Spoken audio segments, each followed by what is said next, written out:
Hey everybody, so we're going to be talking about some bra insert pads. So right out of the box we get this. So then when the box opens up, it comes with a plastic bag and it comes with 3 pairs of the bra insert pads. So these are really durable, they're really thick, they have like a little push up at the bottom. See how thick they are super nice. What they are waterproof.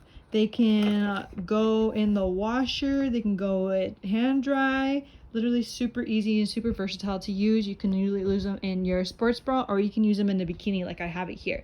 This is no pads and this is with the pads, so it looks great. So I have sports bras that I've gotten without the pads. So let's go on ahead and I'll show you how to put these in here. All right, so the way how you put these in, so flip the sports bra or whatever you have inside out, just like this.